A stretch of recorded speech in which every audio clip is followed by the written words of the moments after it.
ഇന്ന് നമുക്ക് ഞണ്ട് മസാലക്കറി തയ്യാറാക്കുന്നത് എങ്ങനെയാണെന്ന് നോക്കാം.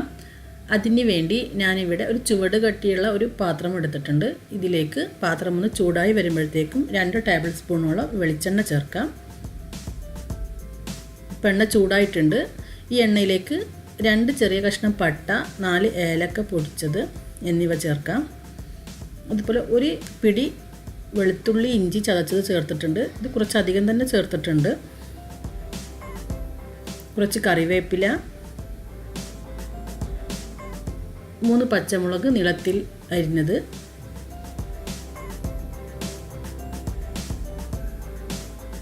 ഇവ ചേർത്ത് ഇതിനെ ഒന്ന് വഴറ്റിയെടുക്കാം.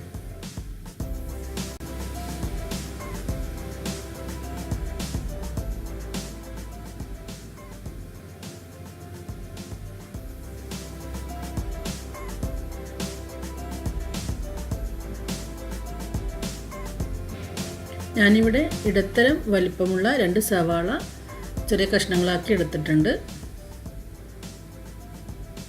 ഇതിലേക്ക് ചേർത്ത് ഒന്ന് വഴറ്റിയെടുക്കാം.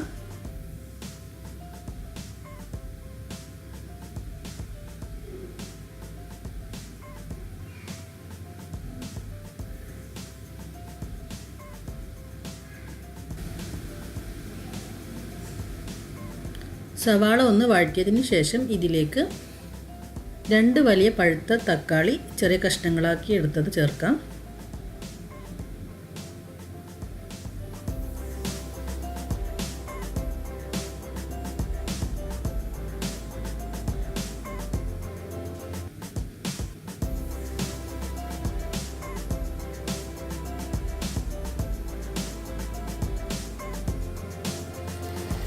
ഇനി ഇതിലേക്ക് 2 ടേബിൾ സ്പൂൺ മല്ലിപ്പൊടി,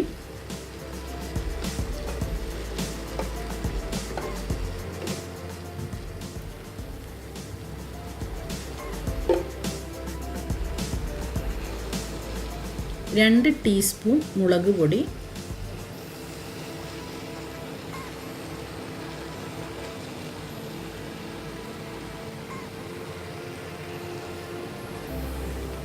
1 ടീസ്പൂൺ നല്ല ജീരകം ചതച്ചത്, നല്ല ജീരകത്തിൻ്റെ പൊടി ഉണ്ടെങ്കിൽ പൊടി ചേർത്താൽ മതി,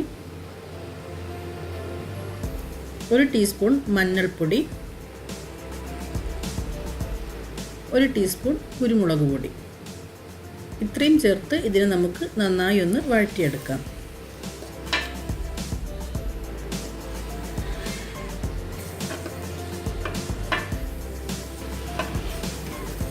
ഈ മസാലയുടെ പച്ചമണം ഒന്ന് പോകുന്നത് വരെ ഇതിന് വഴറ്റിയെടുക്കാം.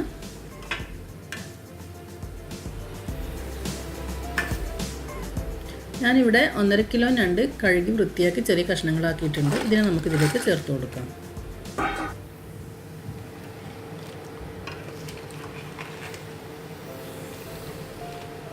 നന്നായി ഒന്ന് മിക്സ് ചെയ്തെടുക്കുക. ആ ഒരു മസാലയൊക്കെ ഞണ്ടിൽ നന്നായി ഒന്ന് പിടിച്ച് വരട്ടെ.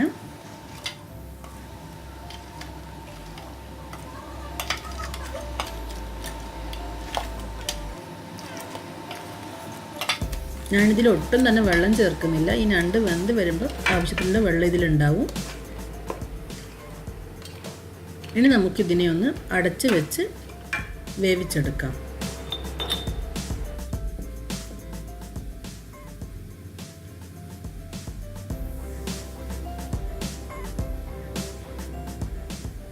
ഇപ്പോൾ നമ്മുടെ ഞണ്ടൊന്ന് വെന്ത് വന്നിട്ടുണ്ട്. ഇതിലേക്ക് ആവശ്യത്തിന് ഉപ്പ് ചേർക്കാം.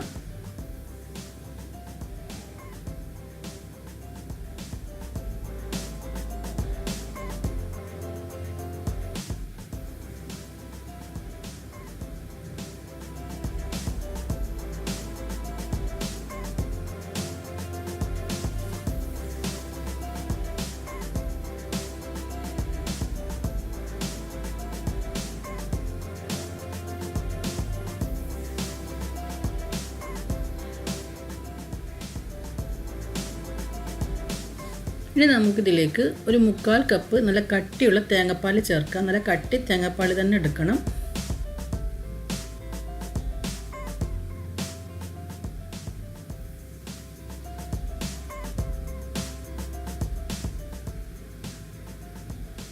ഇനി ഇതിനെ വീണ്ടും ഒന്ന് അടച്ചു വെച്ച് വേവിച്ചെടുക്കാം.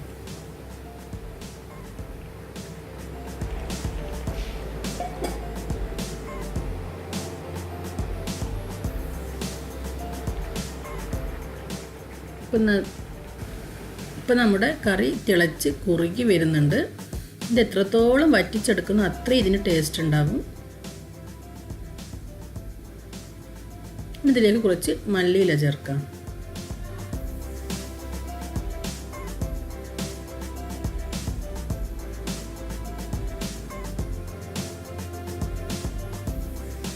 അപ്പോൾ നമ്മുടെ രണ്ട് മസാലക്കറി ഇവിടെ റെഡി ആയിട്ടുണ്ട്. അപ്പോൾ എല്ലാവരും ട്രൈ ചെയ്ത് നോക്കുക. ഇഷ്ടമായെങ്കിൽ ലൈക്ക് ചെയ്യാനും ഷെയർ ചെയ്യാനും മറക്കരുത്.